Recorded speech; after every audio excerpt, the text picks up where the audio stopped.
So ZZZ or Zenless Zone Zero came out yesterday, and I want to talk about it.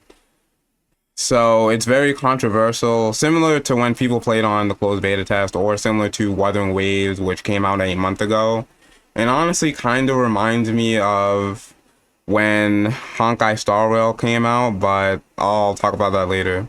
So first things first, the aesthetic of this game, the first thing you see, so right off the bat, it uses a Shibuya urban aesthetic, I think it's called.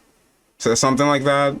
It looks like Persona or Jet Set Radio. I like this design after seeing all these Chinese designs from games like Genshin Leeway, Wuthering Waves, Honkai Star Rail. Lofu is a breath of fresh air. I think out of all Hoyo games, this one is the most visually different from the other ones.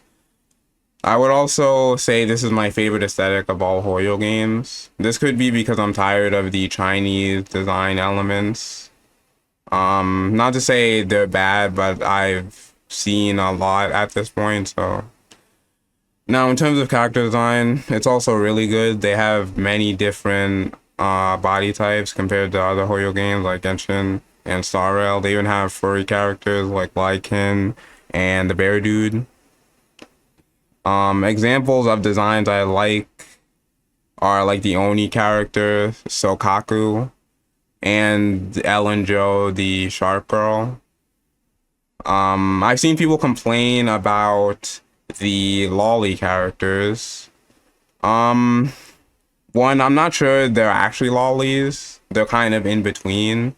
But even if they are lolly, it's fine. My stance on lolly is I think it's fine if they're sexualized. Realistically, I don't believe there's a good, consistent argument you can make for not sexualizing lollies. In terms of combat, it's simpler than Wuthering Waves for sure, but I still think the combat itself is fun because of the smooth animations.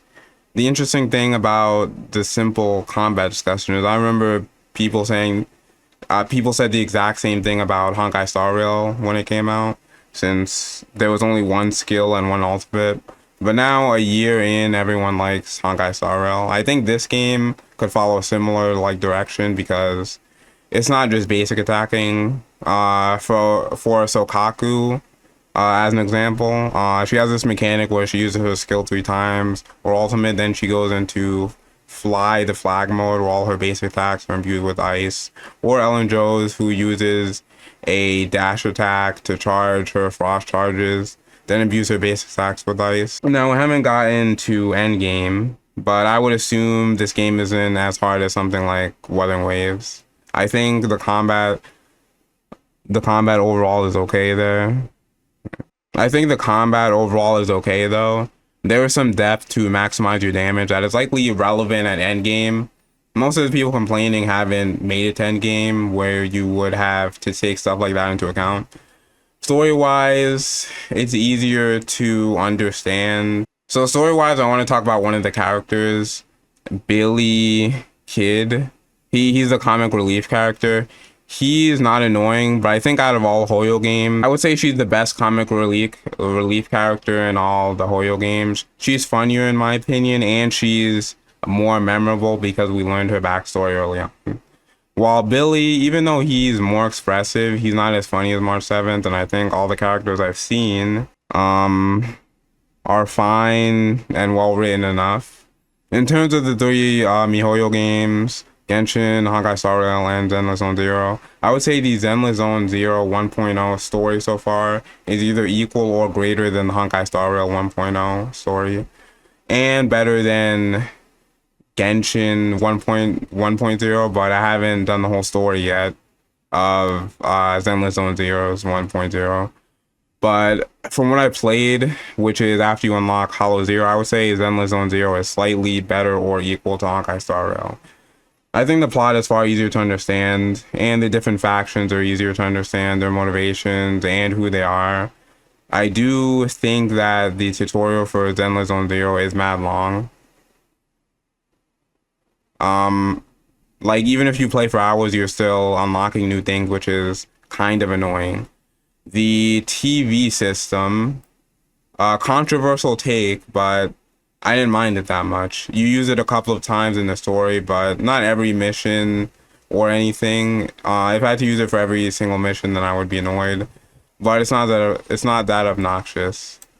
Overall, I think Zenless Zone Zero is okay. I would say I like it more than Launch Honkai Star Rail. I think the story is better than the 1.0 Wuthering Waves story by quite a bit, since Wuthering Waves was pretty boring in the beginning, but the story eventually ramped up, and the 1.1 story was huge improvement and really good.